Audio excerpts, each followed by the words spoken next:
Okay.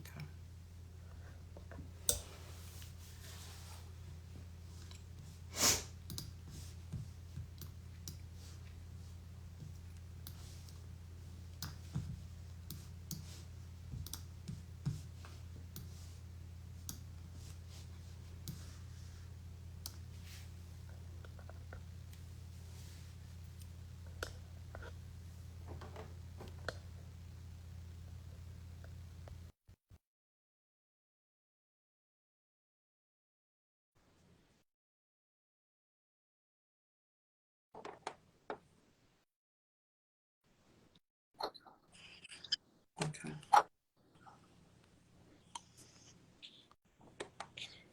I see that Derek Limitless joined as well. I don't see Dr. Whiteman come up yet. I don't even see that. Yeah, I just talked to him. Okay. He could hear everything we were saying. So he's gonna log on again. Hopefully this will work.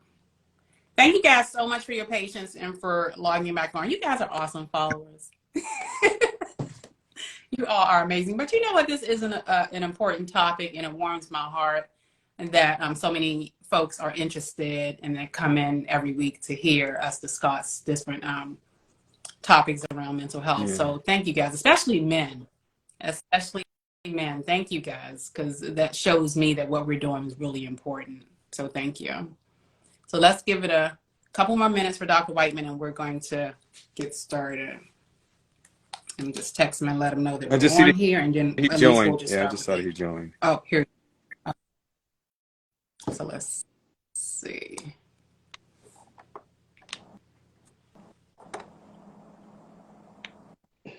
Hey. Dude, dude, come on.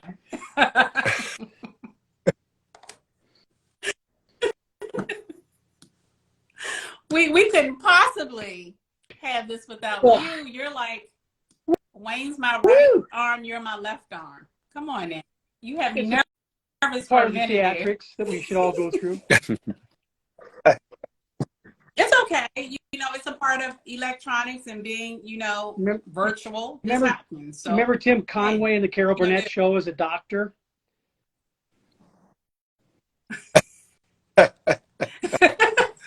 Moving very slowly, very all right, slowly. You just let's get started. I apologize, guys, again. Woo. Technical difficulties, and it's okay because we're going to get started. So, as you see, we have a special guest on here. Let's do introductions and let's get started. My name is Dr. Leslie Rogers. I'm the host of Mental Health Talk, the owner of Mental Health Talk LLC and the Mental Health Talk magazine. Um, and if you guys see, you'll see that Renee just posted on Instagram Live the cover of the new magazine. Woo, woo, woo. On the cover is R&B solo mhm. artist Allison Williams, who's going to be talking about her life around mental health. And she's going to be talking about the late, Mhm. great Phyllis Hyman. You guys know, if you guys Yeah. know who Phyllis Hyman is, she committed suicide some years back, and they were like really, really close friends. So that's posted on the Instagram now.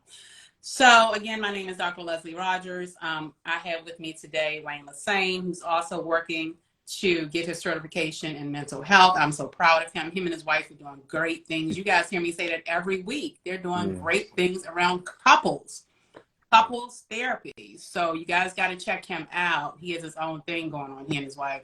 Then we have Dr. Lowell Whiteman, who we know as Coach, who's a performance coach for athletes, elite athletes. And then you might say, well, who's this other gentleman we have here? This is our special guest, guys, the amazing Derrick Grissom, who's author of the book Limitless. I got my signed copy. Author of the book Limitless, Your Potential is Limitless. Derrick holds a bachelor's degree in business administration from Oglethorpe University in Atlanta, Georgia, and earned his MBA from South University in Savannah, Georgia. He is a proud Toastmaster and earned the highest speaking level in the public speaking organization, Distinguished Toastmaster. In January 2023, Derrick joined the National Speakers Association and is a proud member of the Atlanta chapter. Derrick Grissom is here, guys, to talk about his journey as it relates to mental illness, from setbacks, adversity, and through thoughts of suicide to becoming a successful businessman and author of Limitless, an amazing publication, guys, that you all should buy. I have copies in the bookstore. I am honored to represent him in the Mental Health Talk bookstore. So I put my link, or I haven't, I'll put it on here again, on the store so that you can go in a bookstore and support him and buy copies of this book, Limitless. Woo!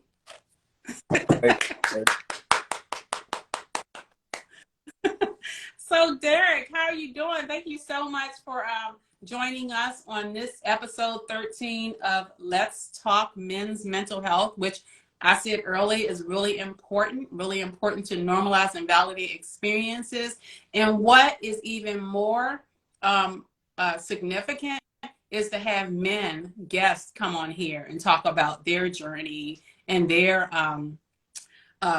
overcoming adversity and strife and being able to jump back up on their feet and be successful, because we do go through things, and then, you know, there is a light at the end of the tunnel. You might not see it, but, you know, it's all about how you look at things and how you perceive and interpret and all of that stuff. So I want to give you the floor and give you an opportunity to tell us a little bit about yourself and about this well, first book, of all, Limitless. thank you, Dr. Rogers, and to your other two hosts. I appreciate the opportunity to come on here and share with you and your audience. I know when we spoke a few weeks ago, you told me about this phenomenal broadcast that you have on a weekly basis, and I had the chance to look at it a couple of times, but to be on is different. So again, honored to be here with you all.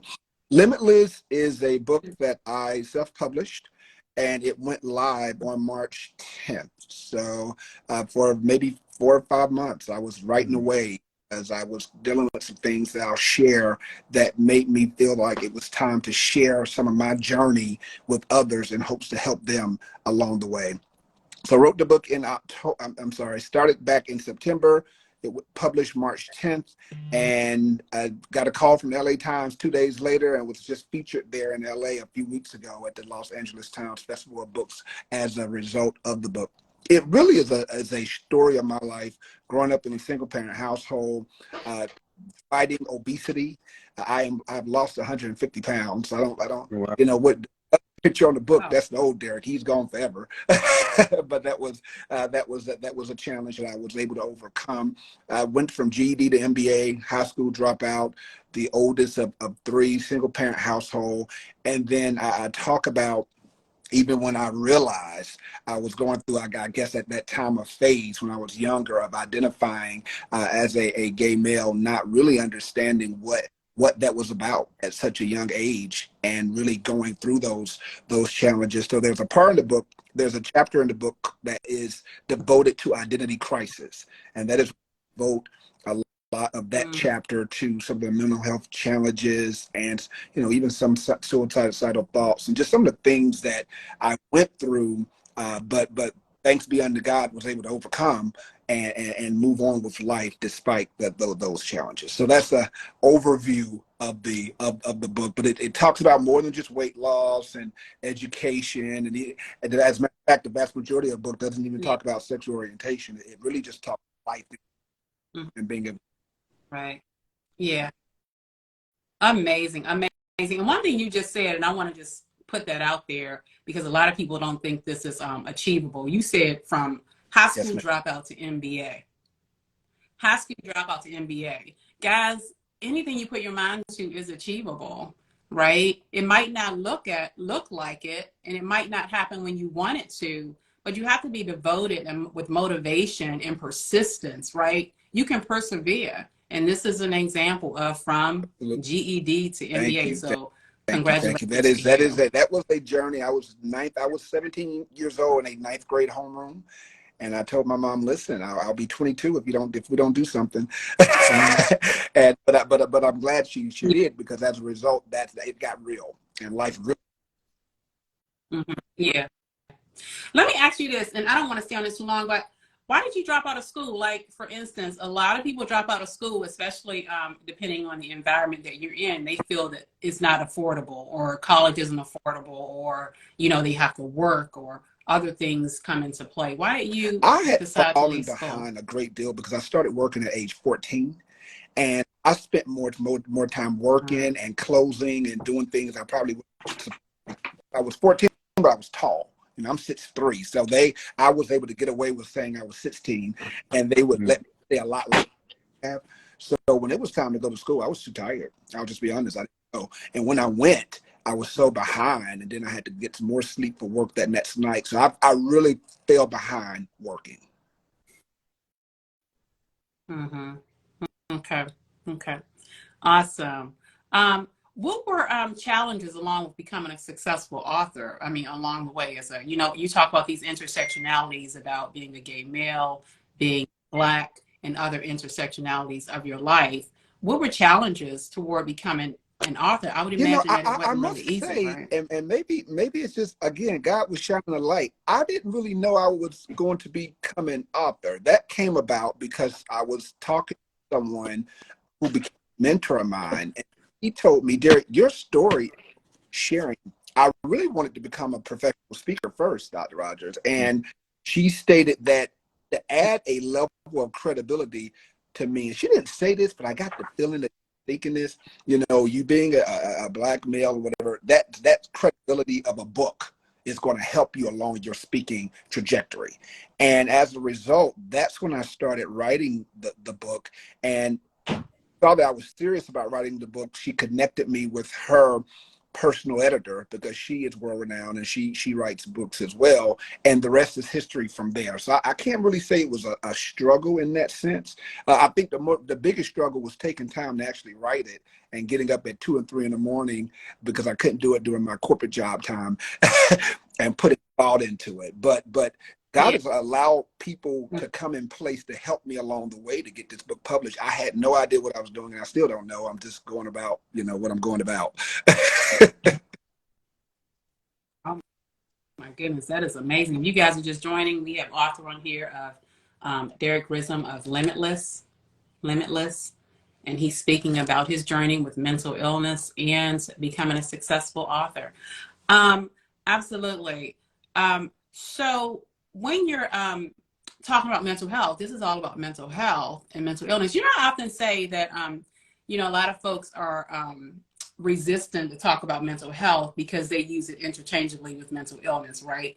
I often separate mental health from mental illness. Mental health is how we collectively take care of ourselves, how we get up in the morning to go to work, how we get up in the morning to go to school, how we take care of our families, how we make sure our health is okay, right? It's holistically how we take care of ourselves. On the other side, mental illnesses are diagnosable and treatable mental disorders, right? Disorders, diagnosable and treatable, right? So when you talk about, and that's why I think, again, that's why I think people are resistant to talk about mental health, because when you say mental health, they're really afraid to talk about mental illness because of so many stigmas behind it, right?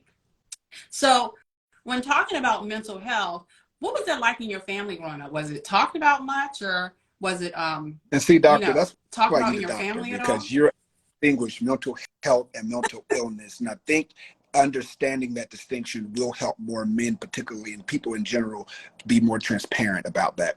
Growing up in my house was interesting. I had a single mother who worked 2 jobs the vast majority of the time. I was the oldest, and a lot was put on me to try to really help her out. What I also divulge in the book is that I was kept back in the 2nd grade. That did not help by the time it was time to get into high school. But I was cut back in the 2nd grade because oftentimes my mom was gone from 5:30 in the morning to 10 at night, and I was responsible for making sure that my brothers were taken care of school, put to sleep, etc. And I just didn't have time to do studies, and certainly didn't have any parental guidance to help me as well. So growing up was a challenge.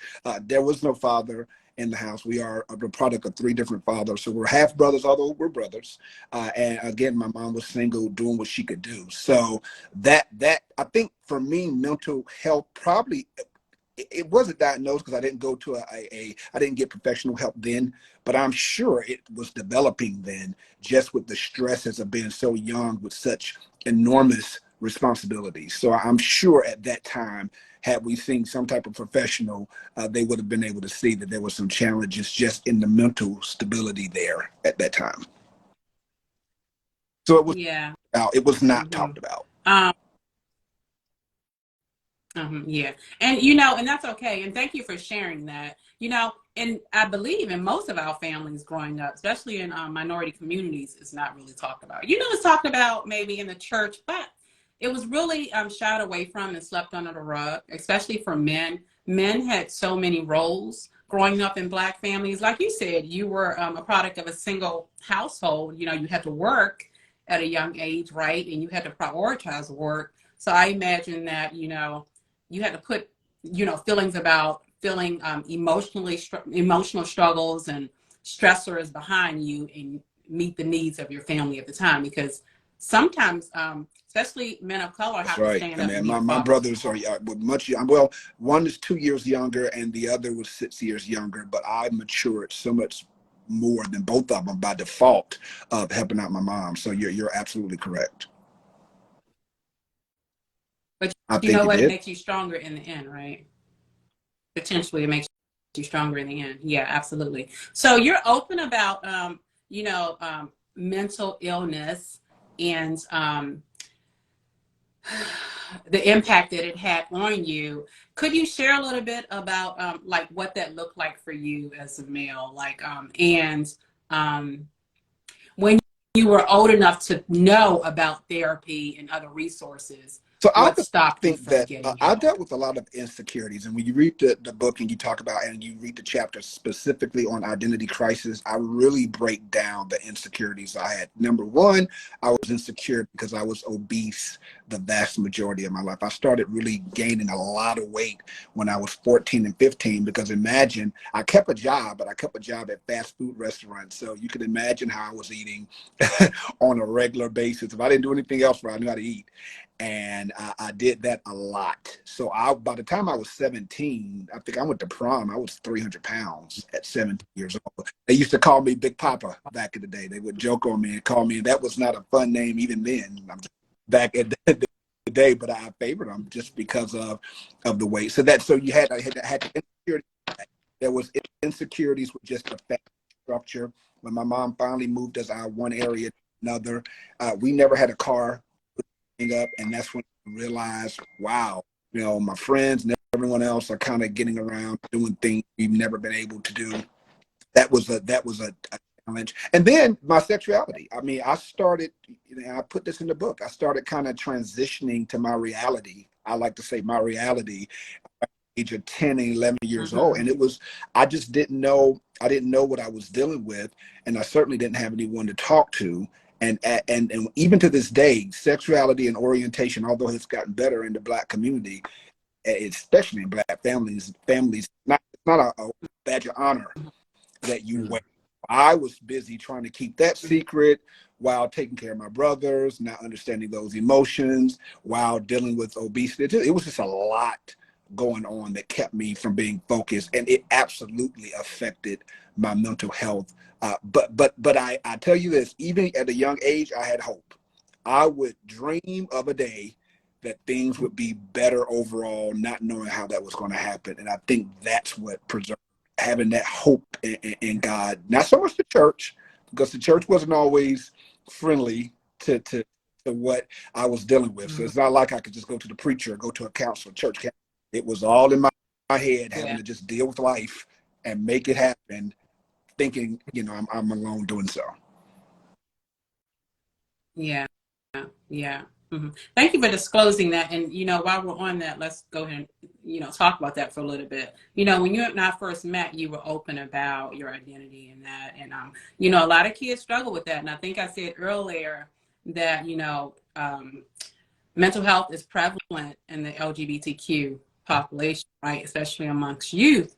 And like you said earlier, a few minutes ago, you know, that coming out experiences can be quite tough, right? Who do you come out to? Who do you come out to first, right? How do I come out? How do I disclose this information? Mhm. You know, it can be quite scary to some people, right? What were challenges for you?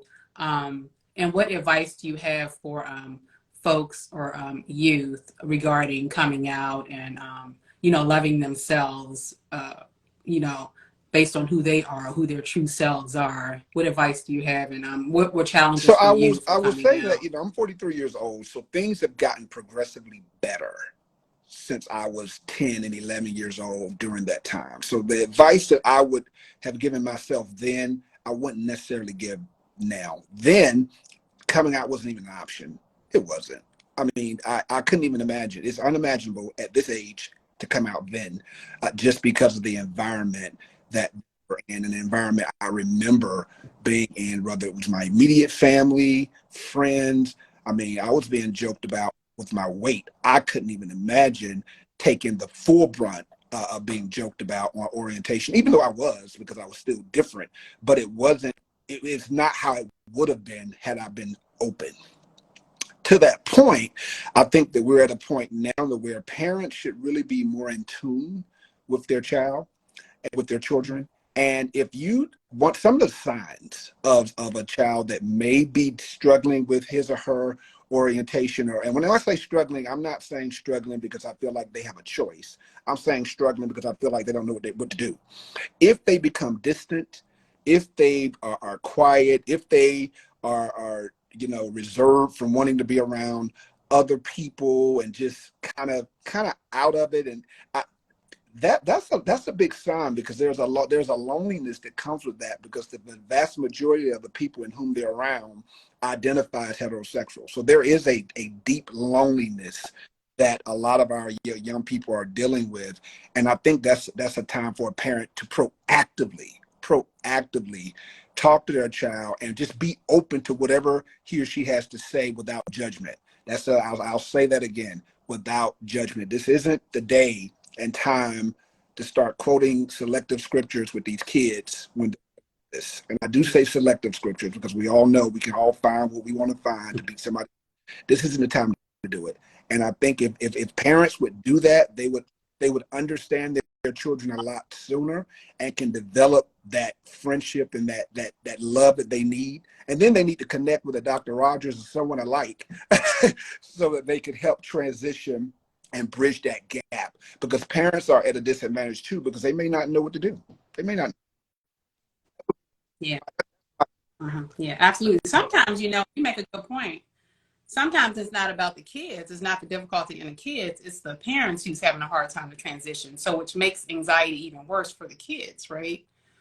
So opening up your hearts and being able to and learning. You know, one thing as a psychologist, when I have persons come into me and identify as LGBTQ, the first thing I say is we're growing together, especially if it's their first time, you know, disclosing this information. So I may ask questions that I might not know, but that curiosity means a lot, because I think they appreciate it when you ask questions and, you know, get them to explain to you what's going on and how they're feeling and things of the sort. And that's advice that I give to the parents too, that curiosity, that genuine curiosity, right, without stigma, because it's about creating safe platforms And Dr. for Rogers, I'll these say this, kids to talk. my advice to parents too would be, first, parents have got to be honest with themselves. And this is not any type of hatred towards parents, but I understand one of the worst challenges a lot of parents want to deal with, and let's just keep it real, is they don't want to have to deal with their child being gay, if you will, because that there's a stigma there with the people in their circle, and then with a lot of unknowns. They are Yeah. they are hoping a lot of times and praying for grandkids and all types of things that they automatically assume will never happen if their child comes out that way. So I think the first thing is seek counseling first, and maybe some parents shouldn't even talk to their child first until they seek counseling, because they really need to deal with that bias. Deal with that bias Good before they idea. impose Yeah, that bias that's a good idea. onto these kids. Real quick, I think that Yeah. also, and to your point, I think that actually even can be really helpful is family therapy. So we can go in and as a family and kind of have these discussions in a safe space to where we can get a better understanding of one another, where we're coming from, and maybe they can get language they didn't have before, or maybe this is a space where the child can actually speak to their parents in a way that the parents had never heard them speak before, so we can have a deeper understanding of where the child is coming from. So I actually think that was great advice, but yes. I like that. Yep. Yeah. And it's okay. Another thing is parents, and this isn't just parents, it's everyone, right? It's okay to not understand something. I think that to not understand causes anxiety because you're afraid to say the wrong thing. You don't know what the right thing to say is. You don't want to offend anyone. You have to ask questions.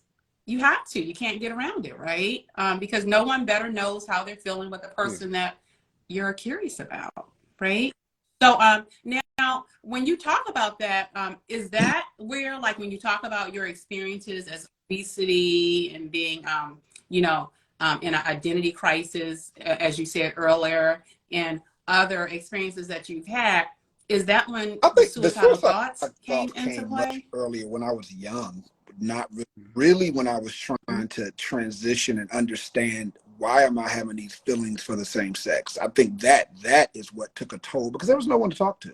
There was no one to talk to, and I just knew that it was abnormal per society. I'm older now.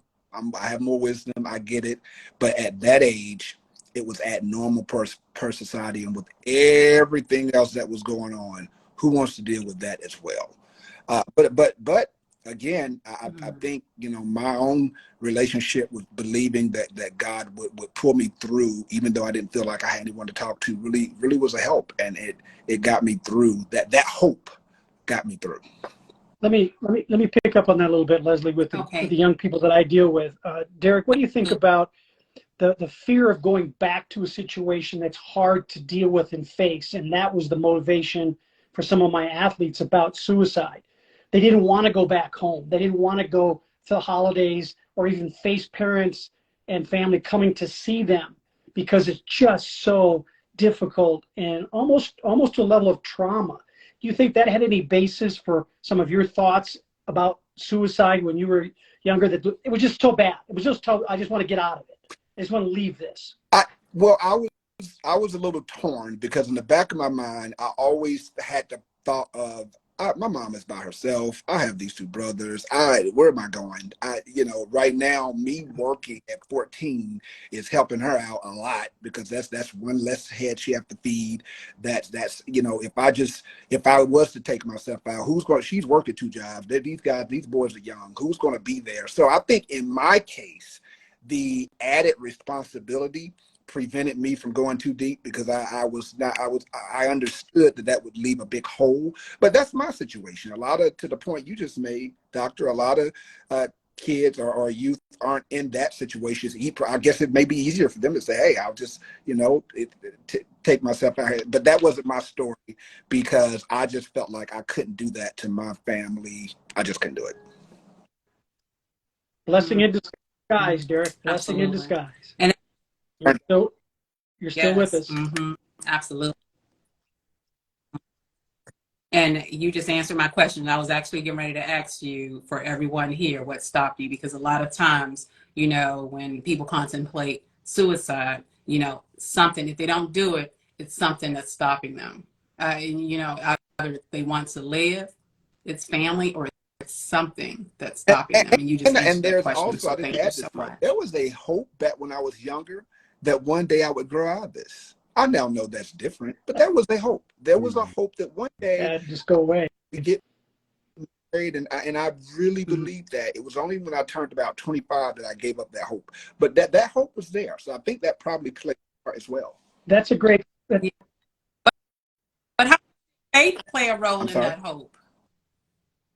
How much did faith play a role in that hope? But I felt like I was back and forth because I love God, but sometimes I couldn't. But I didn't think God loved me when I would go to church and listen to some of those sermons. So it was, Let me pick up. Yeah, that's why I asked the question, how much did faith play a role? Because I imagine that people who identify in the community, especially if they have a faith base, have that ambiguity about, am I loved the way I am? Should I change, or am I actually going to grow out of it? So I'm glad that you said that, because that normalizes a lot of experiences for Let me others. pick up on that a little bit about social stigma is my focus, but about community. Because, you know, as a young person at 13, 14 years old, you have pressure from the family because of the economic situation and the social nature of that, how it's perceived. But you also have the weight gain, your struggle internally.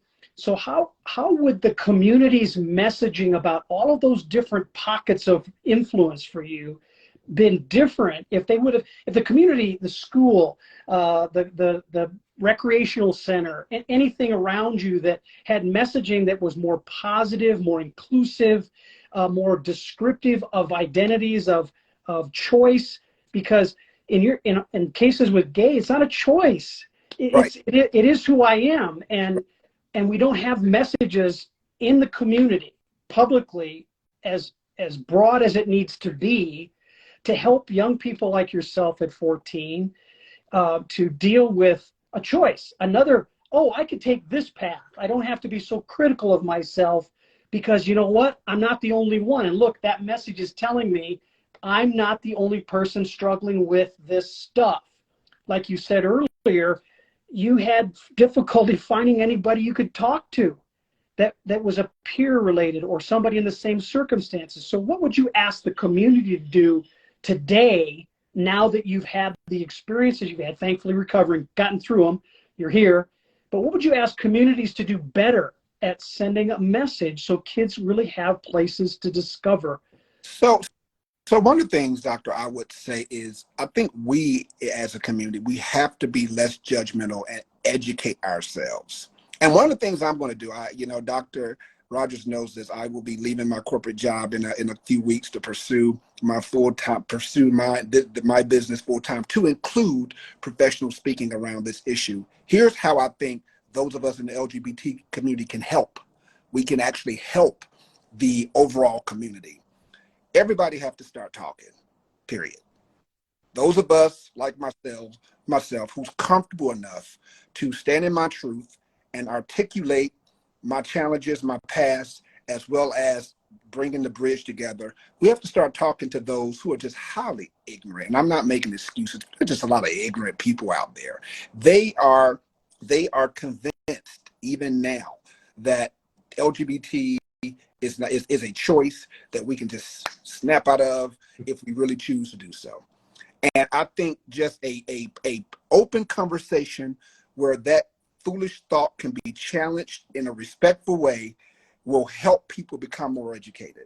Because if the idea to my heterosexual brother and sisters is that everybody can just make a choice, then that means they can make a choice too. And when you flip that question back on them on how easy is it for you to choose, to all of a sudden not like the opposite sex are the same, now all of a sudden it's impossible. Well, guess what? It's not just impossible for you. It's impossible for everybody, and you don't get to choose who is possible for and who is not. But if we're not talking, how do I get to challenge that shallow thought?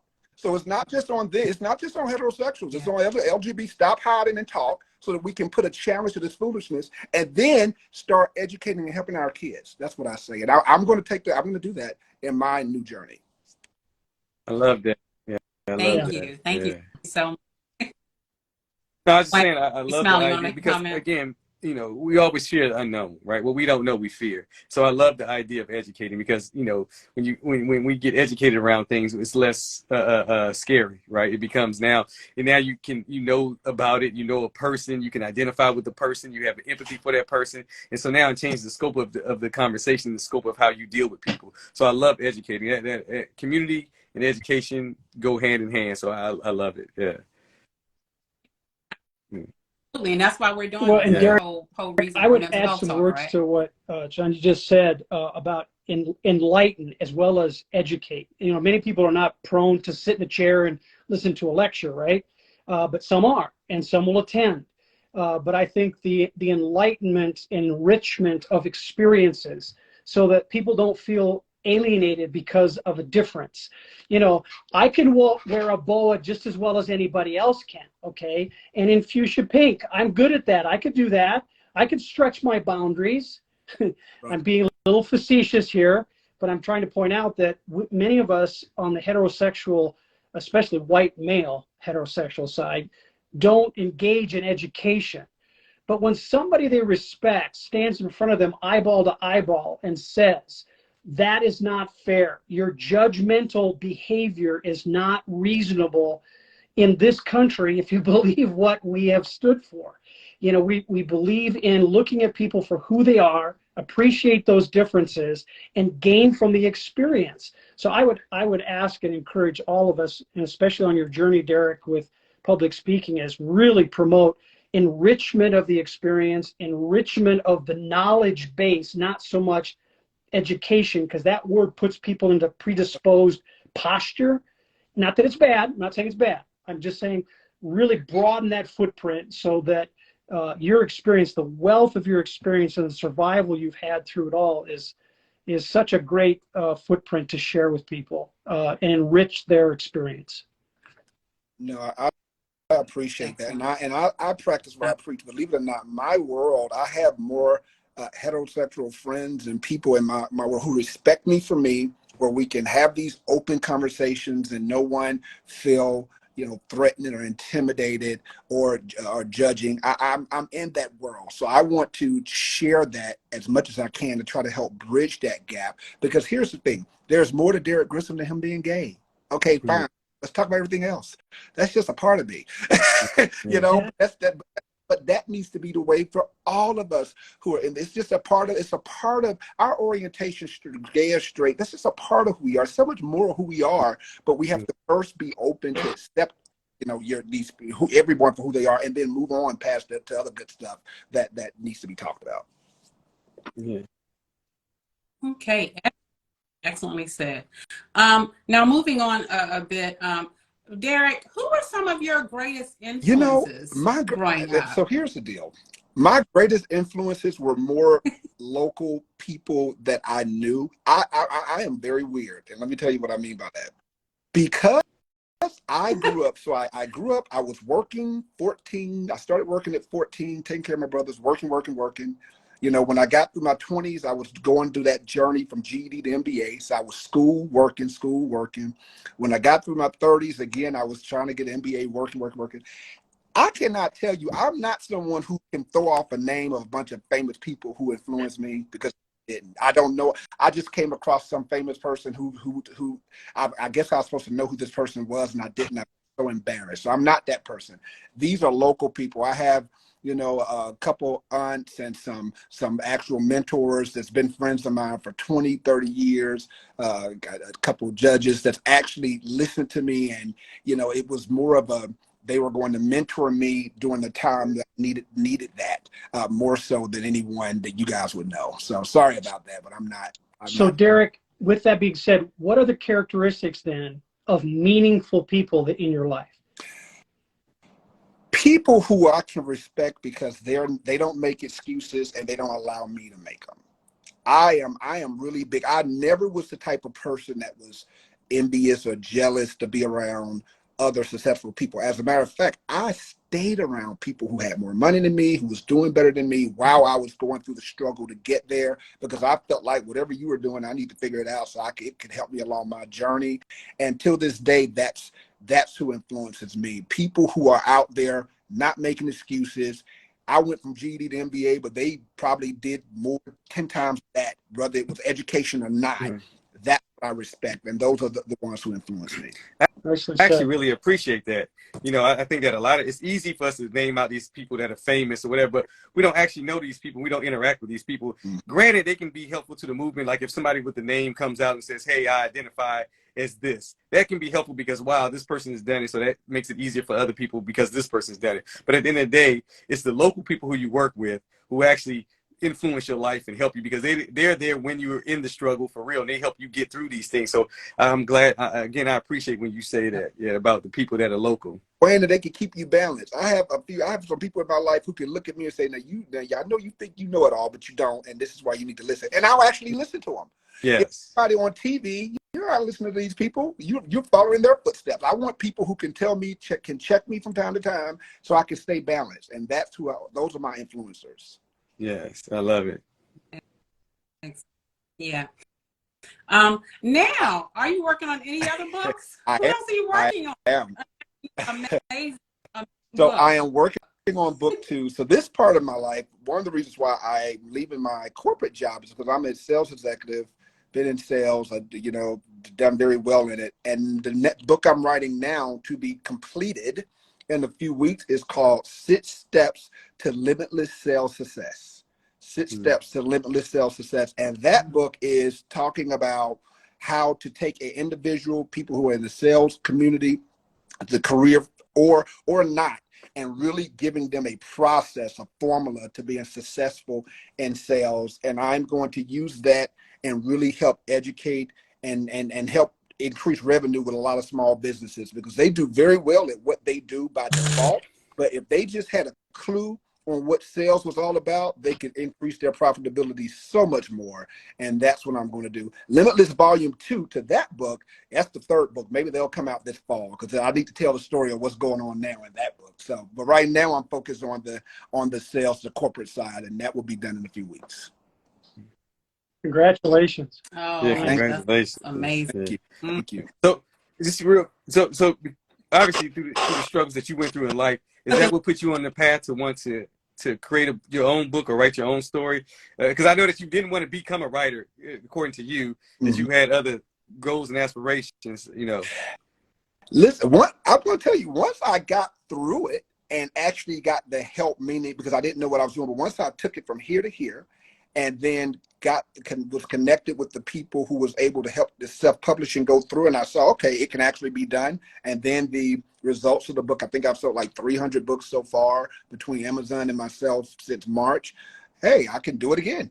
So now I have the confidence because I've done it once. The struggle is connecting with people who's willing to help you and give you the knowledge. And I've cracked that code. So now it's a matter of taking it from there. And books do help. They just do. And then I'm gonna keep writing them, I guess. Exactly. Wonderful. And any advice for the Men Suffer 2 followers? Again, this is Men Suffer 2, where we come on every Monday and talk about awareness around men's mental health. Any advice? I would like to say our one of my followers? taglines in the book and even in the new book is your potential is limitless. I think self-love, we talk about love, we talk about therapy. I think self-love is important. We have to see ourselves more than others view us, regardless of who it is. You have to be your own cheerleader. People ask me all the time, but why do you feel the need to post and self-promote? I said, well, if I don't tell my story, who's going to tell my story? And my story, I think, is positive enough that it can impact and influence other people. So my advice to your listeners, Dr. Rogers, is love yourself. And if the struggle is loving yourself, that's where you need to see a Dr. Rogers or the people on this the host here, so you can figure out what that means. And then once you start to love yourself, everything else will get easier, because the haters are out there. But who cares about the haters if you love yourself? Yes. Well, I have a t-shirt out there, and yes, I'm loving myself right now. I have a t-shirt out there that says, stop trying to be somebody else. They're already taken, right? Love yourself. We have to love ourselves first before anyone else loves us. No one else can love us the way we do, right? Most of the times we engage in those negative thoughts and faulty thoughts and self-defeating thoughts, and worried about what others are thinking about us, and worried about if others are seeing our flaws, and worried about if I take my mask off, what are other people going to think about that? But guess who that really is? That's us. It's how we feel about ourselves. So what we do is project those feelings, those negative feelings from ourselves, and put them onto others. And then those anxieties transmit to others, right? It's others, how others. But look in the mirror, it's really us. It's what we tell ourselves. Half the time, other people don't even think those things about us.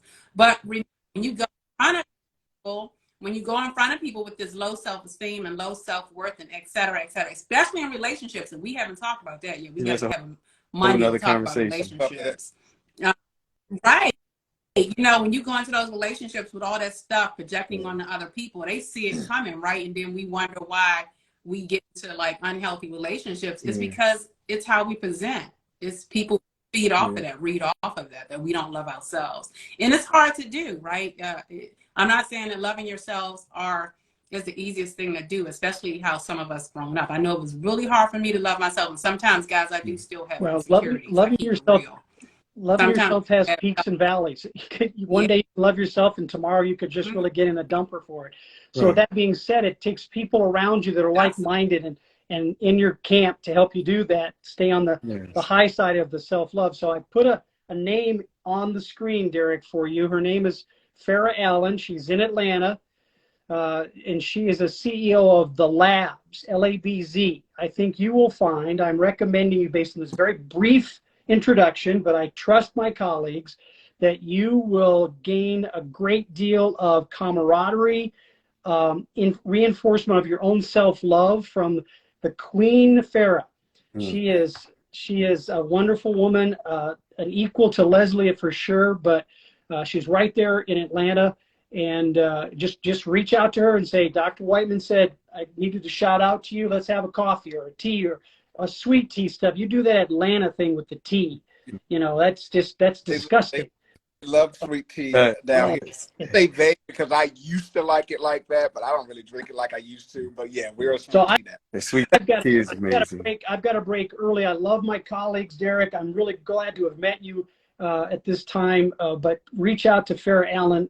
She will be a great influence, I think, in supporting your journey and giving you some insights on many different things on a technical side. She's an IT executive. Oh, wow. No, thank you. I will definitely do that. So thank you. I appreciate that. Everybody. Okay. Thank you, guys. And guys, we are here with Derrick Grissom, the author of Limitless.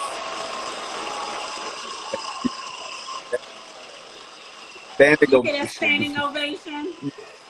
Well, this has been great. This has been an amazing experience. Thank you all for inviting me. Thank you, Dr. Rogers. Thank you, Wayne, Dr. Whiteman. Thank you. Absolutely. Yes. Thank you so much for joining, everyone. This has been a great experience. If you haven't seen this live, this is episode 13 that will be shared after this.